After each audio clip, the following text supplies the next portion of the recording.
Let's talk about signals. Let's talk about audio signal. The album from Rush? No. Well, that we could spend a whole lifetime. But let's talk about audio signals and sort of why this whole concept of signal to noise ratio matters. Because for most people, they don't really give two cents about that. You know, they're just sort of like, I don't know. For guitar players, like this was definitely my world. I'm sure you guys were similar. You buy a new guitar, and you bought a little amp.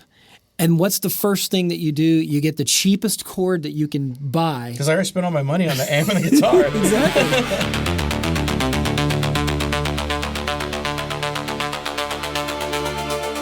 Sweet signal, smooth signal, 2-inch copper rods, cross-braided, educated, no signal loss. Earworm, stuck in my mind, can't get it out this time. So you're like, okay, and you go get the $10 Wonder that breaks probably by the end of the week. You know, at home, it starts shorting out and you're getting all this RF and you're getting noise and everything else like that. And then your beautiful guitar through your beautiful amp sounds not so good. And that poor Guitar Center employee that sold it to you, that had to listen to you tell him exactly what you wanted, he had to figure it out. And then he sold you the amp and the guitar and he's like, all right, I'm going to sell it for this much. And then he's like, you know, you need a cable too. Like, right. Feels like he's extorting you at that totally, point. Yeah. You're like, fuck you, buddy. Yeah.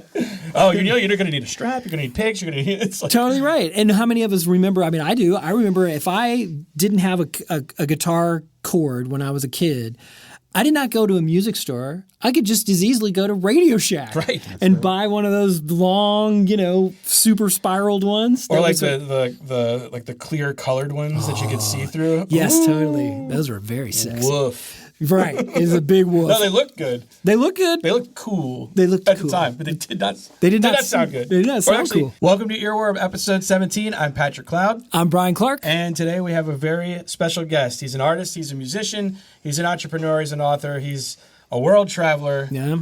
And his name is Dariush Rad. Dariush, thanks for being here. Gentlemen, thanks for having me. Our pleasure. He is Greg number 4 for Greg number 4. Gregarious personality. And we're honored to have you here. Dariush is one of the few people in the world that is an expert on signal-to-noise ratio, specifically because of a technology that he has. But we're going to lead up to that by just kind of posing this question of when you have signal-to-noise ratio, whenever you make a recording, whenever you're doing anything, you spend so much money on buying big consoles, big monitors, big expensive microphones, huge synthesizers, amps, guitars, all the instruments, right? You get everything together and everybody's making this, they're showing up to make a great record. And then you get really shitty cable. Mm-hmm. And what ends up happening is that all of that bandwidth gets collapsed. And you have a higher signal-to-noise ratio. That's just the start of it. I just want to kind of prep people for that by saying that the next time that you want to – now, we're not saying go snake oil like you're going to go buy a power cable that's, you know, $1,000 a foot. Right. There's a law of diminishing return. And to be fair, there are people that are in this business, especially in the hi-fi audio, like if you're into stereos and other things in the hi-fi realm, where people want to charge you $1,000 a foot for certain types of cable. Well, they'll also tell you that you need to change your entire fuse box at your house. It's a real thing. That's exactly right. Yeah. Because you've got 100 items spaced out in 3,000 square feet that are going to need to be plugged in. It's just the most preposterous thing. And at the other side of the wall, it's Romex. It's just your standard Home Depot cable that you're going to be buying that's going to run it. You know what I'm saying? Right. So it's like, at what point do you do that? Now, there is conditioned energy in the sense of, like, you know, the Equitech power and stuff like that. So you can power condition to get it stable. And I think that's what I was referring to, where they install it at the source of all the power for the studio. Well, Equitech makes those. The Equitech makes those, yeah. But they basically kind of do what Furman does, where they condition for voltage spikes. Right. Because here's the thing. They take the ghosts out of the walls. Yeah. They really need it in New Orleans. Oh. Like when they build a studio in New Orleans, it's like you have to do it. I think we need to make sure that when people have circuitry that they spend money on, that given the fact that we have dirty power, you need to have the cleanest cable possible. And I mean that in the sense of like the purity of what you have. And most of the stuff that we buy isn't. Would you agree with that? or how would you how do you crack this egg on tone and signal to noise ratio and what's important? And if you're a guitar player that just bought their very first Les Paul and their very first, Marshall or whatever combo amp or whatever, how do you get this culture to just kind of go, now there's one little tiny piece of the puzzle and it's getting a really good cable. And is it audible? Now, we know, so. Yeah. we know. But, Absolutely. You can't, it's one of those things you lead the horse to water and you let them have the experience. How do you crack that? Well, personally, after 17 years of pushing this rock up the hill, and it was certainly nothing I knew anything about, right? And I think to best describe what you're describing, I call it a cultural barrier. There's a distinct cultural barrier because there has not been any major advent in standard quarter-inch cable development since Leo Fender reached up and took an old phone line switcher and said, hey, that'll work. Right. So there just has not been any major advent, right? And so it's been easy for all of us for all these years to underappreciate how critical signal is. It's everything, right? I mean, the vibration, and I don't want to get too esoteric too early, but the electrochemical... We'll ramp into the... We'll ramp into esoteric the bit. highly esoteric. I'll keep it just at the time that high impedance place, let's just say a guitar, that high impedance place in the pickup where the signal is most likely to get corrupted is where it needs to most be preserved. At the pickup level. At source. At At the microphone. Underneath the string. You've got your poles, you've got your wraps. Just the minute it becomes the signal that you hope to amplify. Okay, so as it leaves the guitar, as it's ready to leave the guitar, once the actual quarter-inch cable connects to the body of the guitar, that's the spot where okay, here we go. Yeah, well, I mean, we take it Okay. even a step further at Asterope by offering our internal wiring solutions.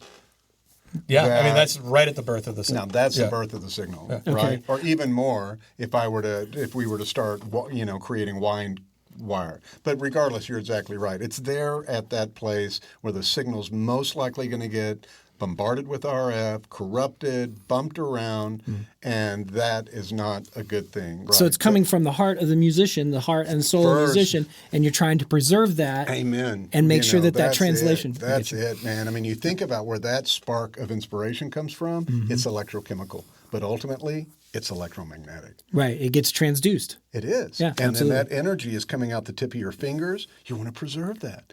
And you grab an instrument, whether it's a scalpel or a guitar or a paintbrush or a camera or whatever it is, there's real energy there. And it really deserves to be preserved and for the integrity of the intention and the spirit behind that expression to be preserved. These precious little data packets that reside inside of what? Electrons are being beat to hell along their conductive paths. They're having to arc their way over what are called domains. And in a situation with cable and wire, most often it's copper is a conductive material. But the copper does not exist in like a substrate, like a slab of marble. It exists in what are called domains or packets. And there are gaps in between the domains. So I think of like Satio tile floor, which leads to another analogy I can give. A Satio tile floor. I don't know what that is. What does that mean, a Satio typhoon? Well, What's I mean, it? we grew up in Mexico. I mean, we grew up in Texas. Everybody had Satio tile, the big orange, big tile. Oh, okay. Right? Yeah. It's Right. highly porous. Just sections. yeah, oh, Separated by gaps. Oh, got you. Okay. Right? All right. A tile floor. A tile floor. But it's not a smooth tile. It's a Satio tile floor. So it's porous. It's got a little It's texture got bumps to it. and stuff to it. Yeah. Exactly. Can we And it's- describe the tiles more? Yeah. So the What color tiles were are- the tiles are They were baked in a oven. He said he didn't know what a Terracotta? Satio. I would think he would know what a Satio tile floor Dude, is. you were totally went, "Boop, beep." I was like, If you're on what distorted Yeah. medium Yeah. versus a smooth medium, right? So the copper itself by nature is distorted, and the electrons are having to arc their way from domain to domain. Mm-hmm. And Now, just- arcing, if we all remember Young Frankenstein, Yeah. you know, it's noisy and it's ugly stuff. The And it's Tesla coil thing. absolutely aggravating and compromising the integrity of what? Right.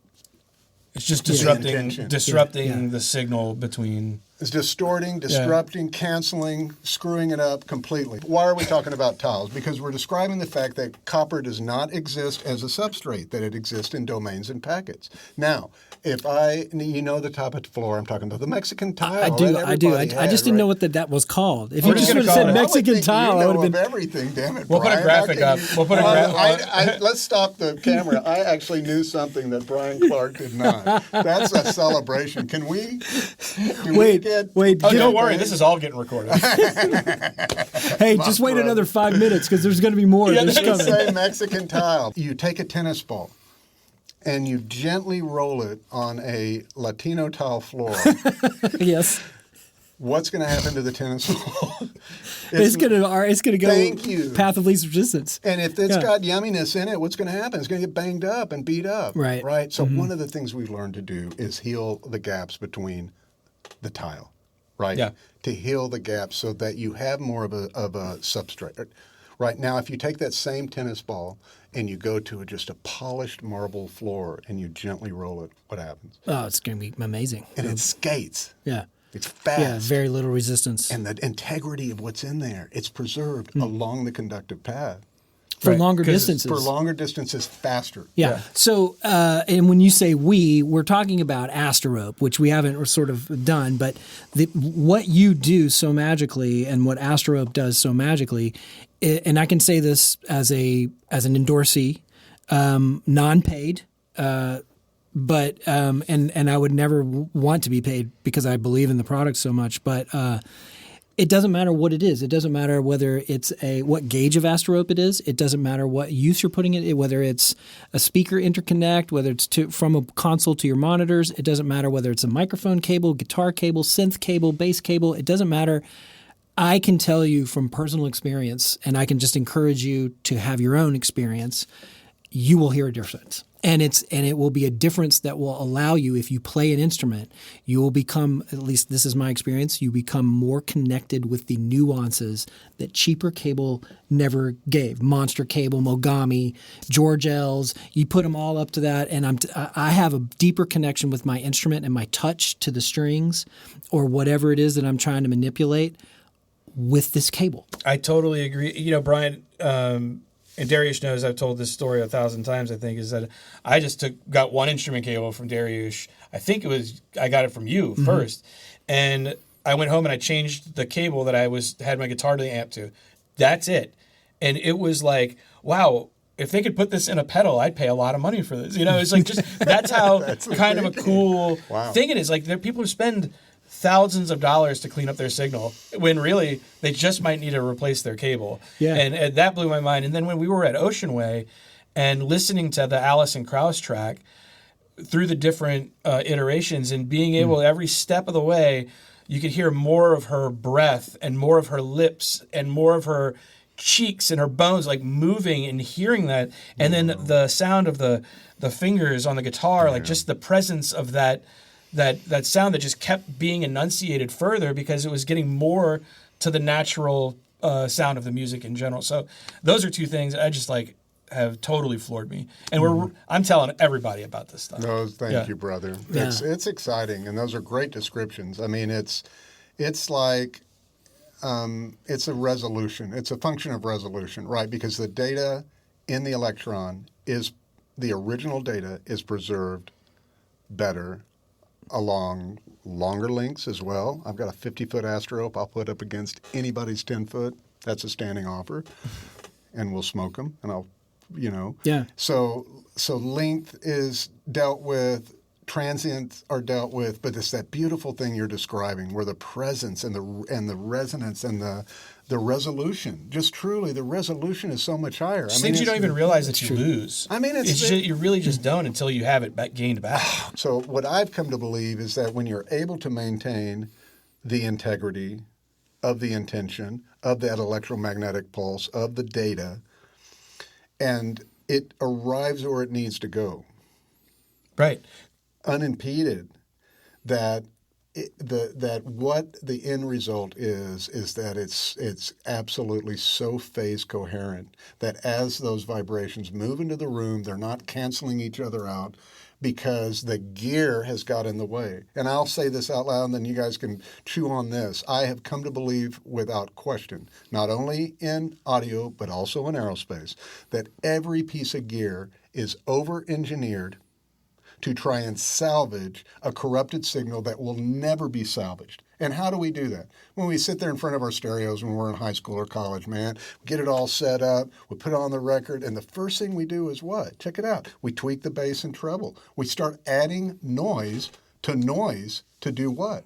To simulate phase. Right. To simulate phase. And it's a little different for everyone where that sweet spot is. Right? Yeah, of course. Yeah, we hear it a little bit differently. Yeah. But when you, like you said, when you get everything out of the way and you just really experience the sound of what your sound, of your instrument, of your mic, of your mix, gosh, man, it's like you don't need all that extra heat, all that extra amplification, all that extra modulation to try and correct the distorted or the corrupted signal. I think it's important. Compromised. Case in point, I don't know if I know we've all experienced this, and I'm sure our audience has too, especially the folks that are playing live.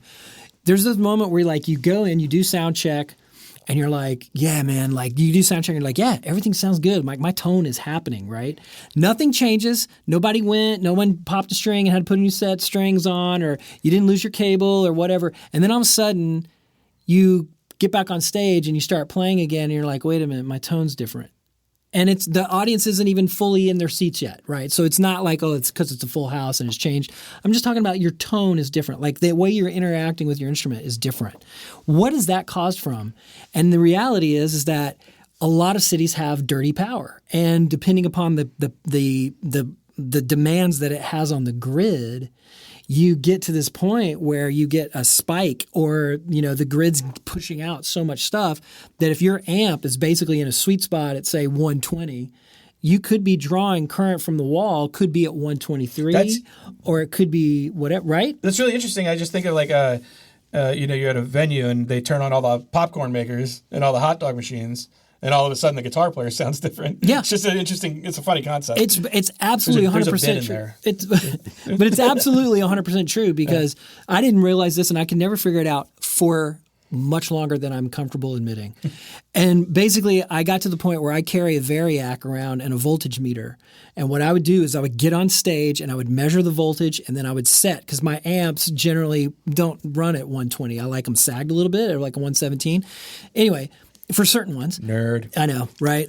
But hey, welcome to Earworm. Yeah, right. So, but like when you do that, and so then I would go in and I would adjust the voltage to get it to 117, right? And then I would leave, and then I would come back, and after maybe the warm-up band is gone or whatever, or you're the warm-up band, whatever, you get back up on stage, and I would check my meter again, and more often than not, I would have to make a slight adjustment. Interesting. Because it had already changed. And in Nashville, it's very much that way. Right. So, and I had a guy come up and was like, hey, man, what are you measuring all this stuff at the wall? Do you have a variac? And I went, yeah, it's sitting on top of my amp. And he's like, oh, you're legit then. So I also think that's kind of odd that somebody will spend, $100,000 on a vintage Les Paul.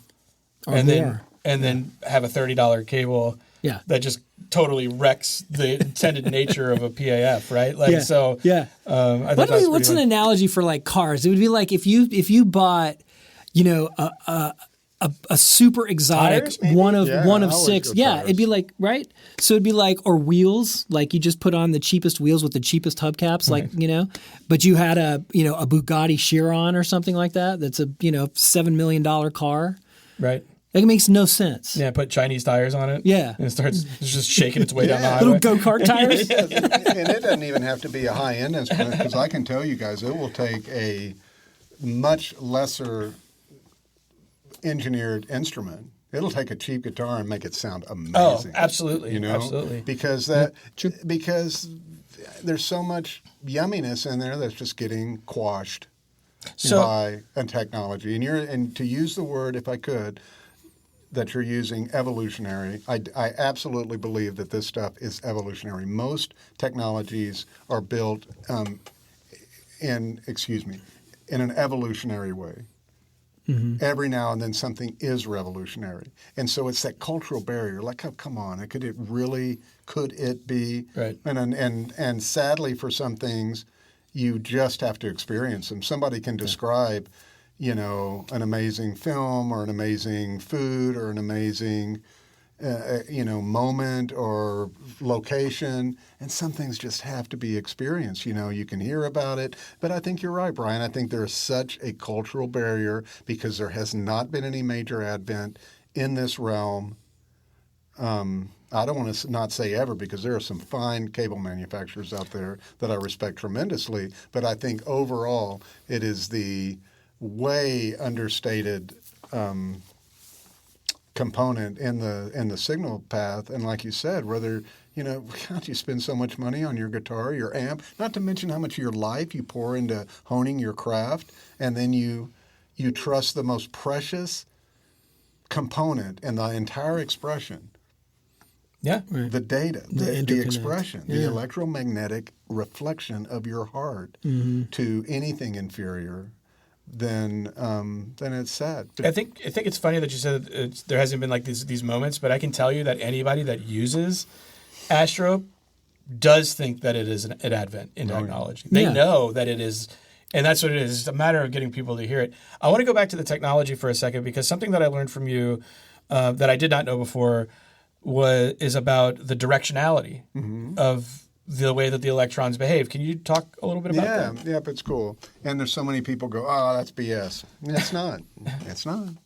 Right. I think a lot of people are going to say that. Yeah. They're like, oh, how does an electron know which way to flow? Like one end is just as good as the other. Why don't they say, this is the forward end and the back end? And naturally, it will. I mean, you can. Right. You need to know about the nature of flow subatomic. both ways, up and down. But it is. It's a physics thing, and that's been another thing I think for us, regardless over all these years, and really, really brilliant engineers and brilliant techs and brilliant OEMs.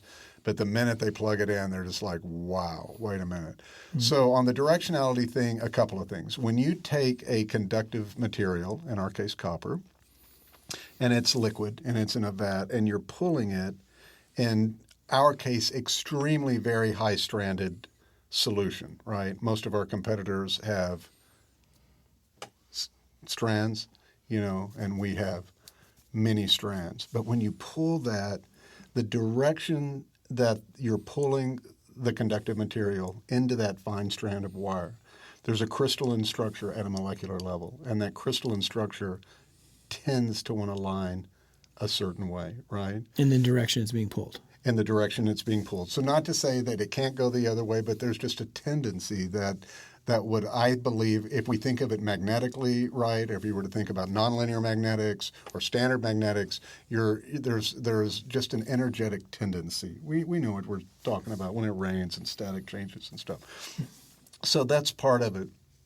And then, and I'll circle back on that one. We also tie the shield. We have a heavy-duty, like 98% cross-braided shield, not a spiral shield. If you have a spiral shield, and I do that, what happens? Everything here is getting bathed by RF, whatever's in the room, EMR. Yeah. So it's cross-braided like a finger trap. And we tie the shield on the load end or the outbound end or the amp end, right? You have source and load. Why would we do that?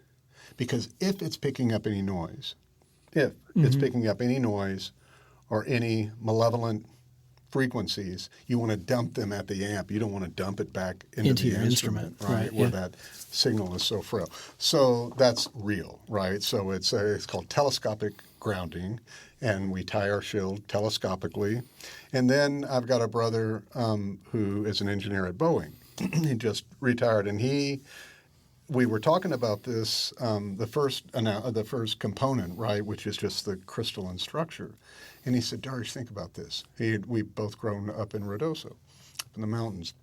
I said, you remember in the winter when the river would freeze? I said, yeah. He said, so, and this is another thing. If we just think the whole day about electricity and water, we're going to be really good, right? Because we're talking about water moving through a pipe and all the different things in the pipe that can affect the flow from contaminants to laminar flow to all these different things that can actually affect the fluidity of the flow.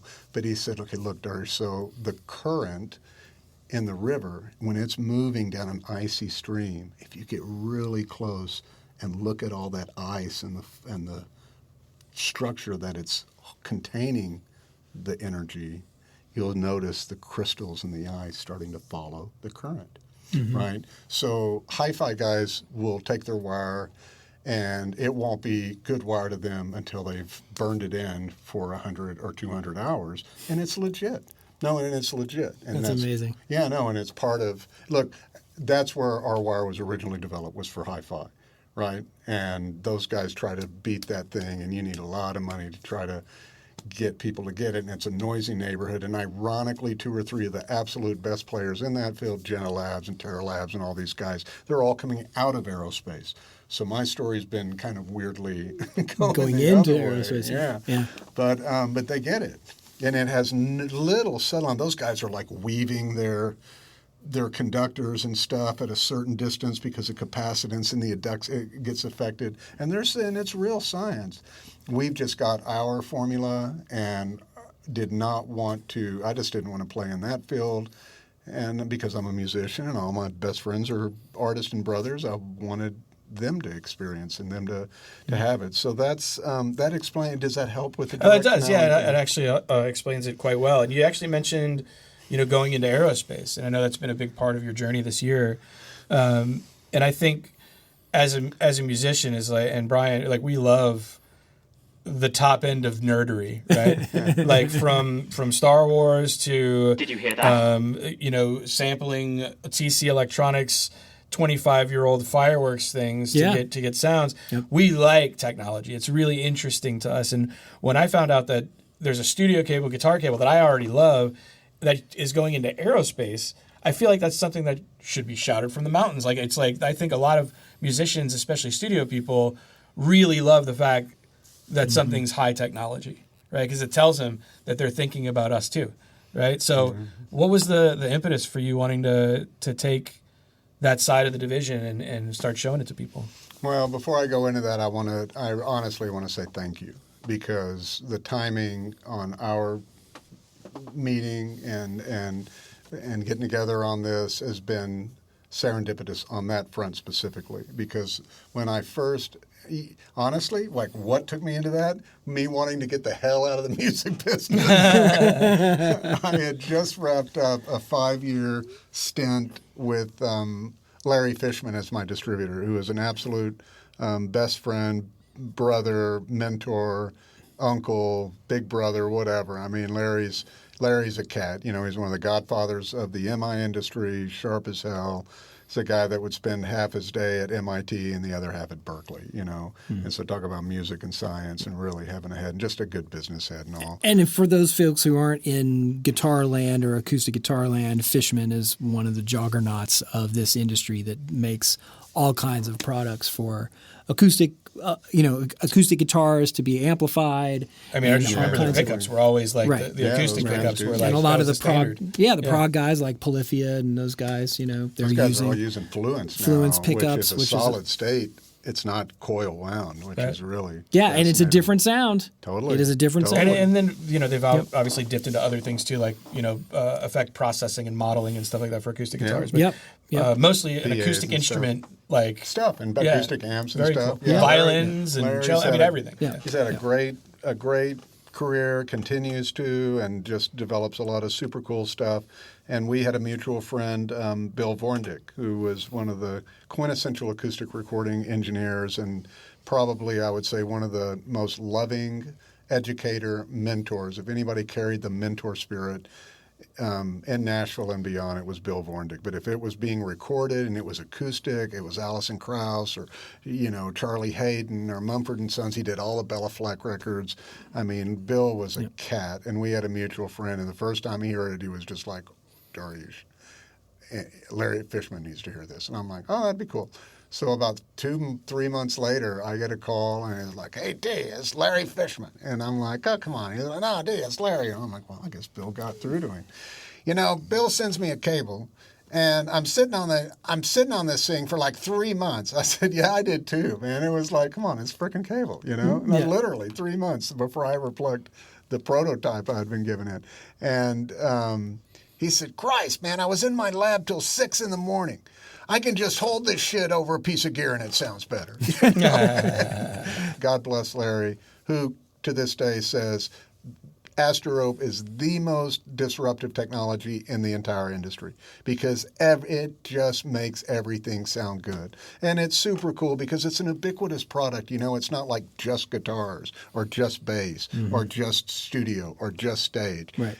Everything is connected with cable, and I don't even like to use the word, and hopefully one day everything will be connected with Asterope, which is different. And we have got to find ways to differentiate ourselves because of that cultural barrier. But And well, in car stereo, like these competitive, car stereo thing, and the guy who's won the world championships Brian for just got back, yeah. Right? How did you do? I saw him He before was that. second by half a point. Oh, my And he goodness. said, Dariush, sometimes it's political because it's just the two of us now. We keep winning, so it goes back and forth. But he's won it multiple times, yeah, and yeah. he's wiring these juggernaut systems Oh, God, yeah. of car stereo that have like I don't know how many hundreds and hundreds of watts of Oh, yeah.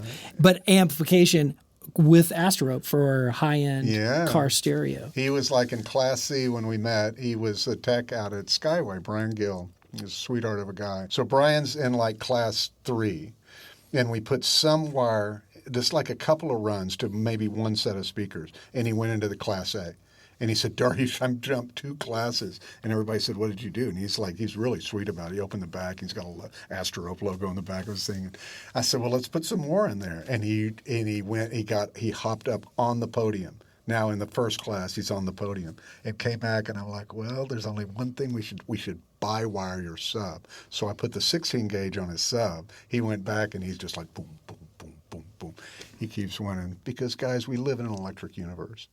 And it's all phase, and it's all energy. And if we can find a way to take that spark and amplify it. How do we get back to spaceships? You're a good man. I'm sorry. Thank God somebody in here is not as ADD as I am. So When are you I going had in TIE the fighters? the Larry Fishman thing. It was a long, hard push, right? And just guys, just business. Being a business owner is not always like, oh, you own a business. Can we have free this and that?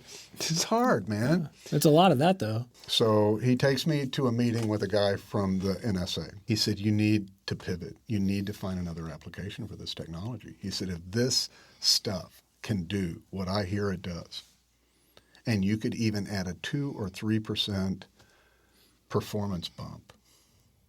He said, the whole world is made out of wire. And when you add a 2 or 3% efficiency with this technology to At scale. at scale to Yeah. any number of Massive. other industries. At that time, I happened to have a dear brother as an engineer at Boeing. I had another brother that I had met at NAM who was a PhD commander at Miramar, which is where Top Gun, all that stuff is at. Super cool guy, still a brother, Ellis. And I had just met a pilot. And it was so funny because I'd met these guys. They were all musicians. They were all into music, but they're all super high-level pilot, like Apache or Boeing test pilots, an engineer at Boeing, Ellis. And to me, those were signs. I'm like, aerospace. That's where we need to go because I find myself now surrounded with all these cats in aerospace, and it's exciting and cool. Okay, so I went back out to West Texas and bless my partners, they said they understood. They knew how hard we were working and the momentum we had made, but they understood the argument, which is we need to find another place to play.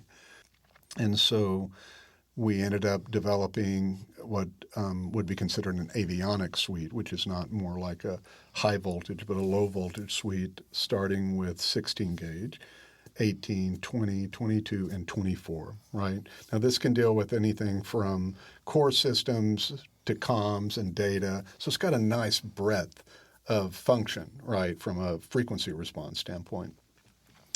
And we had found a lab in D.C. There's like 2 labs, this one and the Navy has one. Became friends with the CEO of the lab, sent our first sample, and we got our test results back, and it was really staggering. It was like, wow, now we're getting some test results where I don't have to like argue with some recording engineer at a cool studio who's looking at everything through an EE model, because there's so much more involved in our electric universe than just electrons, and how signal is moving, and more importantly, how human perception, how we're perceiving things. That's also a big part of our thing there as well. And so now we have the data. It's like, holy cow, that works. So then we came back with a full new suite with a new jacketing material, which is really phenomenal, and part of, I think, our performance, our high performance has also been in the mechanical and thermal practice. So in anywhere in wire, you have basically 3 things to look at: your geometry, the materials you're using, and the build methods.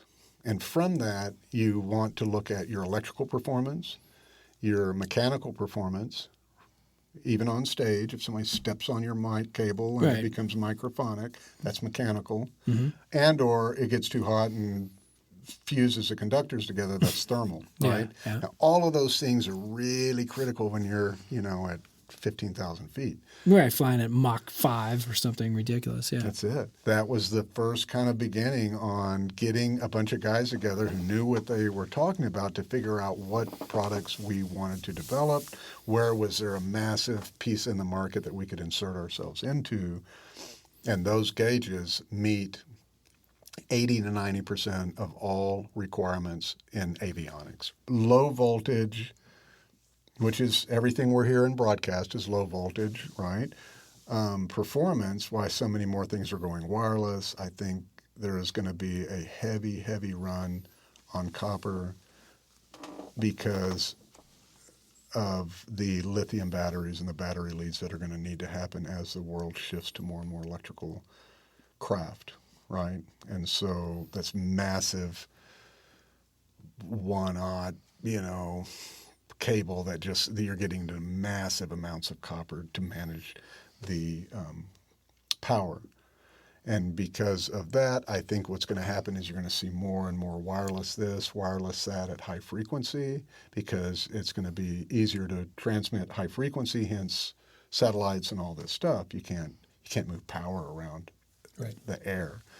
So so that's kind of the long and short of how it was. We just were at a gap in our movement in audio, and we needed to pivot, and it happened to be that those guys were in our orbit, and we ended up developing a suite, and the test results were pretty staggering, and that led to what happened a couple of months ago. Is it the same way for the aerospace guys to be like, oh, you work in music? That's so cool. Is that a... You're so cool to touch on that, Patrick, and I appreciate it. I really do.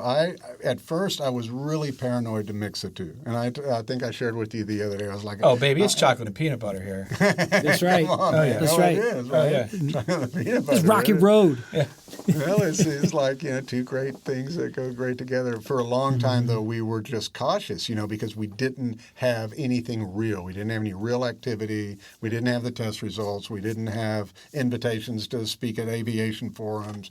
And it wasn't, and so we wanted to not blur. It was hard enough getting people to, eat the peanut butter alone without introducing anything else. And so we worked really hard to keep the two separated. But by virtue of the real and organic things that have happened in the last 6 months, and now it's authentic. And so, and the guys, my aerospace team would tell me the same thing that you're saying. They're just going, Dariush, it's going to be cool when you show up and you're bringing, John Mayer and all these rock stars to the table that are using your product on other projects. It's cool for them. It feels authentic now, and it doesn't feel forced, and it's real because these things have happened. And so, when I showed up in San Diego, there were a lot of young students, and a few of them there knew that I made records, and they were just like, wow, that's cool. So I think at this point, just kind of letting it happen, and if somebody doesn't get it, fuck them. You know? So, Yes, fuck them. I don't know what else to say. I mean, Right? Yeah. So it is what it is. Right on. But I didn't want it to be orchestrated. And he knows my heart. I just don't. I just need things to happen. And so it's been cool. And it's cool that we're at that time. And again, I thank you because you encourage me to not be timid about the crossover, about sticking the chocolate and the peanut butter, you know, and it is cool. So thanks for encouraging that. I mean it. let's talk about cables just for a second. What makes Asterope different than the competitors? Because there's so many different cable makers out there that just say, we have the best cable. Well, ours is the best cable. Ours is solderless. Ours isn't, blah, blah, blah. And so, if you were a person that needs a cable to connect your instrument to an amplifier or your console to monitors or whatever, what is different? What's the main thing that people can take away from it? Well, there's three primary ways you can affect the quality of a cable. One is its geometry. Right? The architecture of the cable itself. Ours is different. Okay. Specifically, super high strand. I'll even step back a little bit further. It's a conductive material. Not all copper is created equal. Right. As you pointed out. So you can have dirty copper and You cleaner can have copper. dirty copper. What would make dirty copper dirty?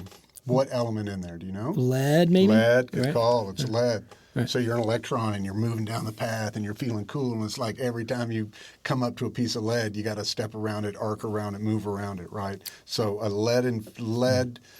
dirty copper infused with a lot of lead is no bueno. There's ways to get the lead out. Right. You can get it out by electrolytically bathing it, right? Some people use some other thermal practices that will pull the lead That's away. what I was thinking. Yeah. So that's what you want. You want super clean copper. We're able to, our original source of copper is the most coveted on the planet. And fortunately, our manufacturing partners have a nice contract for a very long time to make sure we're able to get that copper. So the copper's cleaner. There are many more strands in our conductors. The distance of those conductors from each other is so critical. I mean, it's so critical. It's the pace at which the wind in the copper per foot turns is so critical. Is more better, or does it need to be more of a languid thing, like a lazy spaghetti wrapped around a pencil kind of thing? And that would depend on the gauge and the number of strands in the conductors, et cetera. So there are a lot of nuances. It's not like, hey man, can you get some of that 7/8 strand dirty copper and let's make a cable and sell it for $20, you know? Yeah. Don't tell music retailers that, because they'll tell you that's how we feed our kids, is by selling lots and lots and lots and lots of cable. Our cables, guys, are sold with a lifetime warranty and a money-back guarantee. And there's not much more we can do to remove the barrier for you to have the opportunity to try it. Go buy one. In 17 years, I've had one returned. And I think because the kid's credit card got tapped or something like that. Wasn't that he didn't want it? And made in the USA. I think that's such a huge... It is made, yeah. It's huge for us. Huge I appreciate that. differentiator. Absolutely it is. I remember having cables that after maybe 20 times plugging my guitar in, you start to see the copper getting rubbed off of it. Off Isn't the that crazy? plating. You start to see aluminum underneath. Yeah. Where only the Plating. connector is just a little piece of wire Yeah. connected to the cable on the inside. None of it's really, it's just like copper plated or something. Yeah, no, the connectors are a huge part of it. So the quality of, I'll start on the inside. And I'll just say this, we have done everything we possibly can to reduce the noise bed from the inside out of the cable and from end to end. So you've done one, which was the quality of the cable and the strands, and then what are the other There are other sort of dielectric components? materials. I mean, I can say this. I know this for a fact. We probably spend more to build a foot of wire than any of our competitors retail theirs for, okay? So because of the quality of the material, right? And it matters, right? You've heard it. It matters, okay? No. So that's part of it. No doubt. So the quality of the copper, the geometry, fine, high-stranded, dielectric spacer material. You can use cheap dielectric spacer material, or you can use very high quality dielectric spacer material, right? Even the quality Can you of the define that for someone like me? Yeah, dielectric is just like anything that is going to preserve any crosstalk in an electromagnetic field, right? So it insulation. It insulates, Got it. right? So you've got your high stranded copper. You've got a very unique insulation on the conductors that we use, that mauve and sky blue where you see the wire. Very, very unique properties there we're using. Do you know what the number one dielectric is? Come on, Brian. I don't buy that. You The know. number Do one you? plastic? not I don't know. Number one dielectric in the universe. The number one dielectric in the universe. That's big. The number one insulator. Iron? The number one dielectric in the universe is air. That's a trick question. Isn't that That is a cool? trick trick question. I question. thought No, there was no, going to no, be it- no math. Set us No, up well, for look this. at where water would be highly conductive. Air is the number one dielectric. Okay. Right? Isn't that fascinating? So there are things in our coating that make sure that even when the signal's moving through the wire, that the coating itself is a specific material that's getting it to perform better. Then you have dielectric, let's just say spacer tape. And what you want to do is separate those conductors in their form because they're held together just perfectly. And most cables use probably a 60 or 70% spiral shield. Well, every time the shield bends, it's exposing the conductors because the spiral opens up, right? So let me relay that to guitar players who probably never heard these words that you just uttered, which is spiral. So imagine you have like a ribbon and you're wrapping it around a tube. Okay, the tube is basically the wire, the copper two wire, conductors, yeah. right? But you're wrapping it around. Imagine the tube being flexible. So when you are on stage and your cable is bent in any way, whether it's you bending it by tucking it through back your strap and everything else, you're putting a bend in the cable. That little braid of flat ribbon insulator is now being bent, and it opens the cable, the core of the cable, up to having RF frequencies. Exactly. Is that right? It's going to get bathed in RF. That's Okay. exactly right. All right, cool. We use a 98% cross-braided shield that looks more like a Chinese finger trap. Right. So that when you move around, what's it doing? It's just better embracing and holding the Yeah. integrity of the geometry of the conductors in place, right? Yeah. So that's huge. Yeah, Right? I'd say. And so then we're at our shielding. The last material on our instrument cable would be the jacketing. And so you just want to have like a good high pressurized, we're using a good PVC material that's super dense, still flexible. You want there to be a nice balance between flexibility and that it's supple to the touch, but that it's dense so that if a flight case or a really cool dingo boot, that some cool artist just crushed his thing. Yeah. What happens is the shielding gets compromised and dented, and what once was a shield has now become an antenna. Right? Right. And then you're going to get microphonics. So that's just in the build of the cable. Now let's move outside of that. What's next? Well, you have connectors, you have barrels, and you have solder. That's all that's left, right? Yep. We use what is absolutely the best connector in the world, designed by a brilliant brother, Paul Haas, who developed, his company was G&H, and it is a patented solid core. I thought about having one in my pocket.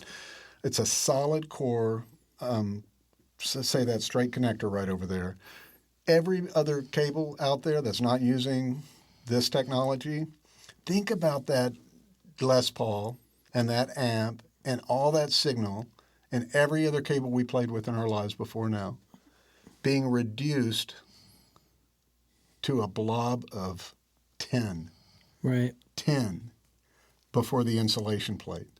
And then it goes into a piece of plastic. Hey, look at my guitar, man. Check out my guitar, I say, man. You just reduced your signal down to 10. That connector is a 2-inch copper rod that runs through the insulation plate to the tip of the connector. So we're literally soldering to inside the jack. because that copper rod runs through the insulation plate. That's serious. That connector is a part of our sound, and Right. it's a cool part of our sound. Now, every other guitar cable out there, what screws on top of that connector? A barrel. Yeah. What's it made out of? Aluminum. Or some other Garbage. garbage, some Lead. other high mass, Yeah. Cheap high pressed mass. metal, yeah. And we talked about what being the best dielectric? Air. Mm-hmm. So when you bring in and introduce anything that's high mass, it's the opposite. You get my point? So high mass is not good around electricity, because of magnetism, and it just gets it to misbehave. But in a guitar barrel on a connector, there's a phenomenon called eddy current or looping, Right. where the signal just gets up in there and just like spins off, because of the magnetism, right? And it's just, and what it's doing is it just clips the high frequencies really bad. So, better copper, better geometry, better dielectric material, better material and coverage on the shielding, a better jacketing material, better connectors, non-metallic barrels. What do you use for those? The barrels? The barrels are a bit proprietary, but it's a non-metallic material that is solid enough and has the lowest potential For eddy currents. for mass and eddy current, right? Right. And then the last thing is the solder. And people are like, come on, dude, the solder? I had Larry call me one night. We were talking about Larry Fishman, right? Larry calls me and I say, Dave, I love you. I'm like, I love you too, Larry. He's like, when you told me that the solder you use matters, he said, I love you, but I thought you were crazy. And I said, Larry, man, I'm telling you what, my patriarch shared with me. I won't use any other solder than that. He said, dude, you're right. He said, I can hear a difference in the solder. Yeah. Okay, yeah, you and Eric Johnson, you guys get it. On that directionality issue, I remember when Eric gave me a hug at NAMM, he said, you were the only guy that ever acknowledged directionality. But the solder matters, and we use an uber pure lead-free silver solder. So again, if tomorrow either one of you are like, Dariush, I heard about this new solder, or I heard about this new material, or I heard about this new geometry, I will listen. And tomorrow, if I find out that there is something I have been remiss in including in our formula and in our build methods, I'll explore it. But right now, I think we have done really everything we can within reason and resource to build the absolute best instrument cable, speaker cable, internal wiring, whatever it is, it's special. And as exhausting as the process of promoting and building and sharing all this is, man, every now and then I'll get an awesome opportunity for an AB session like we got to enjoy over at Ocean Way. Same room Brian and I had gone into when we were showing. One of the monitor cables, yeah. Yeah, and so, and you get to hear it, and you get to see other people react, and we call it the wow factor. And I mean, honestly, unless somebody's just super cool, 99 out of 100 people, the minute you plug it in, say, wow. And more than hearing it, the most sophisticated artists I know all say the same. I feel it. You can literally feel it. Now, this is an interesting phenomenon, guys. We all know our ears hear up to 20K-ish, right, before we get into puppy dog frequencies, right? Yeah. So there is a study done by Bell Labs that was followed up by major university in Japan. And I mean, this was a 50-year study, guys, on human perception. And what they learned is that there is a phenomenon called hypersonics, or psychoacoustics. And what they proved is that even though mechanically our ears are hearing to about 20K, that our minds can perceive harmonics over 400K. That's amazing. This is stuff that's like hardwired into us genetically and physiologically from eons ago, probably as a survival technique, so you could feel the bear step on a twig a quarter mile away, right? Even though your ears wouldn't hear it. So a lot of other ways that frequencies get into our body and our minds process it. Could be our mouth, vibrations in our chest. And so when you are getting all the mud out of the way and you're really preserving the integrity of that data pack, you feel it. And because the reproduced or amplified sound is in phase. It has not been corrupted. It is not distorted. It's clean and it's there. And when it propagates in the room in phase, electromagnetically being made out of water, we're, and responding electromagnetically, we become really as one with the current and the frequency and the phase. And as esoteric as that sounds, Asterope just helps you raise your frequency, and hopefully feel closer to your music and more connected. And it's a fun ride, and I'm interested to see when you guys are going to start buying some. So that's what I was going to ask you, Dariush, is so where can people find you? Well, they can find us at asterope.com. We have some other partners out there. If you have a preferred, big box dealer, go see them. But if not, we'd love you to come to asterope.com, and we can answer any questions you have and meet all of your signal management solutions. And we'd be happy to help. I sure appreciate the opportunity. Right on. Well, I really appreciate your time, and thank you for coming on the show. Yeah, man. Very entertaining, very educational. There's so much more to learn. I think it was only a couple of months ago where I even knew that cables made a difference. So, and it's made such a difference to me. So thanks again for your time, Brian. Yeah, I think so too. Yeah, I would just say I just encourage people to just go experience it for yourself. Everybody can talk a good game and say what it means to them and how it changed their lives, and sent shivers up their spine and the whole thing. But if you just experience it for yourself, then you can make a really informed decision. I'm always a big fan of that. Yeah. So again, asterope.com, Guitar Center, Sweetwater, Custom House. But check out the website. That'll really give you an idea of what it looks like. So feel free to like, comment, subscribe, check out our previous episodes. We got some really cool stuff out there so far. Yeah. And appreciate everybody listening, tuning in. Earworm out. Earworm out.